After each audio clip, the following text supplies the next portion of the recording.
Teman saya yang satu ini memang unik. Saya sudah mengenal dia cukup lama dan sudah sering ketemu dan cukup akrab. Namun, setiap kali ketemu, tetap saja dia tidak pernah mau menyebutkan namanya. Teman-teman yang lain pun ternyata juga tidak tahu nama dia yang sebenarnya. Mereka hanya memanggil dia dengan sebutan Dul. Setahu saya, sebutan Dul adalah lazim dipakai di masyarakat Jawa Timur untuk menyebut teman akrab kita, terutama kalau kita ingin menjelaskan sesuatu padanya, tetapi teman tersebut tidak nyambung juga. Mirip-mirip dengan sebutan Ferguso. Karena dia benar-benar tidak mau menyebutkan namanya, maka saya pun ikut-ikutan memanggil dia dengan Dul alias Sidul. Selidik punya selidik, akhirnya ketemu juga nama Dul yang sebenarnya, yaitu Atman. Pasti orang tua Sidul punya alasan tertentu untuk memilih nama itu. Mudah-mudahan suatu saat nanti saya akan dapat mengetahui alasan tersebut. Walaupun saya sudah tahu nama Dul yang sebenarnya, tetap saja saya panggil dia dengan Sidul. Herannya, ia tidak marah, ia malah kelihatan bangga dengan sebutan itu. Terakhir ketika saya ketemu Sidul, dia tampak murung, tidak seperti biasanya, wajahnya tampak tanpa gairah dan bahkan terlihat galau. Ketika saya tanya, kenapa dia galau? Awalnya dia tidak mau menjawab. Setelah saya desak, akhirnya dia menjawab dengan nada rendah, setengah mendesah. Bagaimana tidak galau? Jawab Sidul mengawali ceritanya. Masa oleh teman-teman saya dianggap tidak mengenali jati diri saya. Semula saya agak marah dikatakan demikian. Ternyata ada benarnya apa yang dikatakan teman saya tadi. Selama ini saya hanya sekedar hidup, tetapi tidak mengerti tentang kehidupan. Saya tidak mengerti tentang sejatinya hidup. Dan yang lebih penting, saya tidak mengenal jati diri saya sendiri, katanya. Saya mendengarkan uraian Sidul dengan seksama. Saya jadi ingat cerita di dunia pewayangan, di mana ada tokoh Bima yang sedang mencari jati dirinya. Sesuai perintah gurunya, yaitu Begawan Durna, Bima harus pergi ke dasar samudera dan mengalami berbagai godaan dan cobaan untuk menemukan jati dirinya. Di dunia pewayangan, ada sekitar 400-an tokoh atau karakter wayang, tetapi konon hanya satu tokoh yang berusaha untuk mencari jati dirinya, yaitu Bima. Jangan-jangan Sidul ini terinspirasi dengan tokoh Bima ini, sehingga ia ingin mencari jati dirinya. Jangan-jangan tidak hanya Sidul yang belum mengenali dirinya atau menemukan jati dirinya, tetapi termasuk kita-kita juga. Tetapi nampaknya kita malu untuk menanyakannya. Sebetulnya Sidul termasuk yang beruntung. Dia tidak harus seperti Bima. Dia cukup berselancar di dunia maya untuk mengetahui berbagai informasi guna menemukan jati dirinya. Namun, melihat cara Sidul memegang HP, kelihatannya Sidul belum terbiasa berselancar di dunia maya, bahkan terkesan gagap. Saya tidak bisa membayangkan apakah Sidul tidak akan tambah bingung ketika melihat begitu banyak terminologi tentang diri manusia, begitu banyak pendapat yang satu dengan lainnya tidak selalu seiring dan bahkan tidak jarang bertentangan. Melihat gelagat Sidul ini, hampir dapat dipastikan bahwa ia akan menanyakannya kepada saya. Dan untuk menjawabnya pasti tidak akan mudah karena saya bukan ahli di bidang itu. Pasti saya tidak akan bisa mengajarinya karena saya bukan ahlinya. Tetapi bukan berarti bahwa saya tidak bisa mempelajarinya. Saya telah dan akan terus menggali berbagai informasi yang menyangkut diri manusia dari pendapat para ahli, baik dari dunia barat maupun ketimuran, atau dari sumber informasi yang lain, semisal tetapi tidak terbatas pada buku Candra Jiwa karya Ki Sunarto. Lalu menyusunnya dalam tatanan kesisteman, yaitu sistem kesadaran manusia, sehingga jelas unsur-unsurnya, keterkaitannya atau kerjasama antar unsur, serta hasilnya. Suatu hal yang bisa saya tawarkan kepada Sidul, yaitu belajar bersama tentang sistem kesadaran manusia yang tentu akan mencakup jati diri manusia. Pola ini saya namai dengan Diripedia. Ini mirip-mirip dengan Wikipedia, tetapi hanya khusus pembelajaran tentang diri manusia dengan berbagai aspeknya. Dengan pola ini, kita bisa belajar bersama tentang kesadaran tanpa harus merasa malu. Ternyata prediksi saya benar. Rupanya Sidul langsung mengalihkan kepada saya apa yang ada di benaknya, yang selama ini belum terjawab. Ceritakan pada saya cara untuk menemukan jati diri, sergahnya. Lalu tentu saja saya ceritakan apa yang saya tahu dan saya pelajari tentang itu.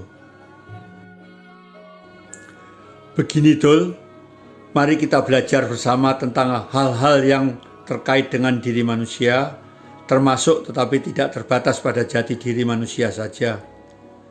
Kita pelajari tatanan kesistemannya, sehingga kita akan mengetahui tentang diri manusia ini secara komprehensif dan integral, tidak sepotong-sepotong. Dengan demikian akan terlihat unsur-unsurnya, keterkaitannya, dan hasilnya. Pertama, mari kita samakan dulu pemahaman kita tentang dimensi secara umum. Dimensi adalah sudut pandang kita terhadap suatu objek. Ada yang namanya panjang, lebar, dan tinggi dari objek tersebut. Ini penting karena nanti akan ada korelasinya dengan sudut pandang kita terhadap diri manusia, yang disebut dengan dimensi kesadaran. Kita mulai dengan dimensi 0 yang berupa titik. Dalam dimensi ini tidak ada panjang, tidak ada lebar, dan tidak ada tinggi. Apa saja yang kita pandang hanya tampak sebagai sebuah titik. Dimensi 1 adalah garis yang menghubungkan antara kedua titik sehingga kita hanya mengenal panjangnya saja. Sudut pandang kita hanyalah dari ujung yang satu ke ujung yang lain dari garis, tidak bisa keluar dari garis itu. Dimensi 2 adalah bidang yang dibentuk oleh panjang dan lebar. Dalam dimensi ini, sudut pandang kita adalah berupa bidang datar yang dibentuk oleh panjang dan lebarnya. Karena belum ada tinggi, maka volumenya belum ada alias 0. Ibarat nonton film di gedung bioskop, kita hanya bisa melihat gambar yang diproyeksikan di layar, tetapi hanya dapat melihat gambar sesaat alias screenshot. Dimensi 3 adalah ruang yang dibentuk oleh panjang, lebar, dan tinggi. Dengan demikian, dimensi ini sudah mempunyai volume. Sudut pandang kita adalah ruang yang ada dalam volume itu saja. Ibarat nonton film, kita diberi kacamata khusus sehingga yang tertangkap oleh mata kita seolah mengisi ruang di depan mata kita. Namun belum ada dimensi waktu di sini, sehingga kita hanya diizinkan melihat sesaat saja. Dimensi 4 adalah ruang dan waktu. Dalam dimensi ini, sudut pandang kita adalah ruang seperti dalam dimensi 3, tetapi ditambah dengan dimensi waktu yang dapat berbeda-beda. Saat ini, kita baru bisa melihat maju dari sekarang ke masa depan. Namun secara teoritis, dapat dibuat mesin waktu untuk menelusuri lorong waktu baik ke masa lalu maupun ke masa depan. Sementara sekedar tahu saja dulu, sebetulnya masih ada dimensi lagi yang lebih tinggi, bahkan sampai dimensi 11. Tetapi yang bisa dirasakan oleh manusia hanyalah sampai dimensi 4 saja. Nanti pada kesempatan lain akan kita bahas tentang dimensi ini secara lebih rinci dan lengkap. Selanjutnya, kita perlu memahami taksonomi diri kita, yaitu klasifikasi tentang elemen atau unsur yang terkait dengan diri manusia, fungsi dan stratifikasinya. Sebagaimana yang kita ketahui, Tuhan telah menciptakan alam semesta dengan segala isinya, semisal tanaman, hewan, dan manusia. Ada yang mengatakan bahwa alam semesta ini merupakan serpian zat Tuhan atau serpian cahaya ilahi. Alam semesta dengan segala isinya ini biasa disebut dengan makrokosmos. Ada juga yang menyebutnya dengan jagat ageng. Dimensi atau sudut pandang dapat diterapkan juga terhadap ciptaan Tuhan ini yang disebut dengan dimensi kesadaran, di mana makrokosmos adalah merupakan dimensi kesadaran satu. Manusia dengan segala isi tubuhnya ini biasa disebut dengan mikrokosmos. Ada juga yang menyebutnya dengan jagat alit. Menurut penulis puluhan judul buku tasawuf modern, Agus Mustafa, tubuh manusia terdiri dari 3 unsur atau lapisan eksistensi, yaitu badan atau jasad, jiwa, dan ruh. Substansi manusia bukan pada badannya atau rohnya, tetapi pada jiwanya. Sebagai perbandingan, menurut Candra Jiwa karya Ki Sunarto, diri manusia terdiri dari 3 unsur, yaitu jasmani kasar atau badan, jasmani halus atau jiwa, dan roh suci atau pusat imateri. Sementara menurut seorang neuroscientist, Dr. Yu Hasan, jiwa adalah bagian dari hasil kerja otak manusia, yaitu bagaimana kita mengenali, berpersepsi, dan merespon lingkungan sekitar kita. Pemikiran ini dapat berbeda-beda berdasarkan kelompok dan waktu yang dipengaruhi oleh modul dasar kehidupan manusia yang diberikan kepadanya. Sebagai analogi, tubuh manusia ini mirip sekali dengan perangkat komputer yang unsurnya terdiri dari perangkat keras, perangkat lunak, dan catu daya listriknya. Komputer akan dapat berfungsi jika dan hanya jika ada catu daya listriknya.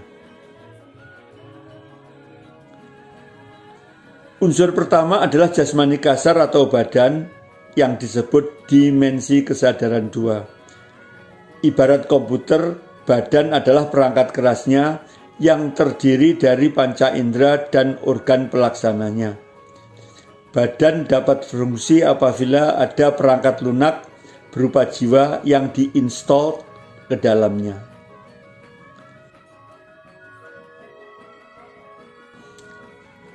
Unsur kedua adalah jasmani halus atau jiwa yang disebut dengan dimensi kesadaran 3. Ibarat komputer, jiwa adalah perangkat lunaknya. Jiwa mempunyai kecenderungan baik dan juga mempunyai kecenderungan buruk.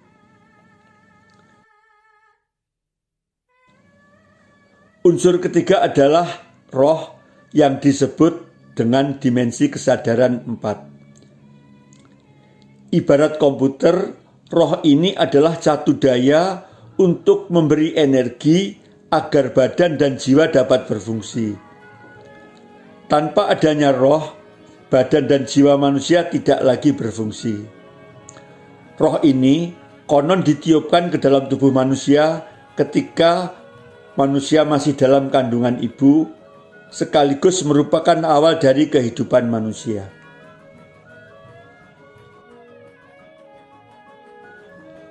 Sebetulnya di atas dimensi kesadaran 4 masih ada dimensi lain yang lebih tinggi lagi, bahkan bisa sampai dimensi kesadaran 11. Ketika manusia mengalami kematian, jasmani kasar berhenti berfungsi.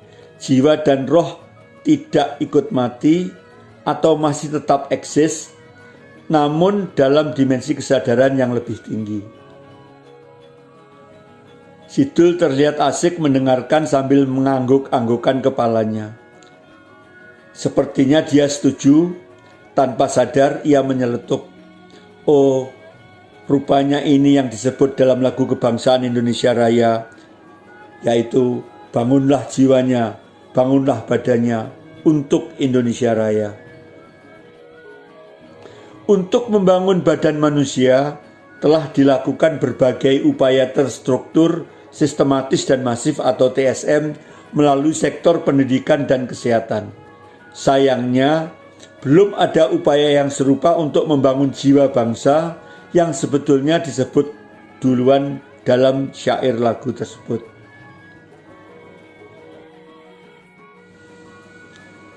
Tiba-tiba Sidul terlihat tidak sabar dan berteriak, "Jadi Anda belum juga menunjukkan mana jati diriku?"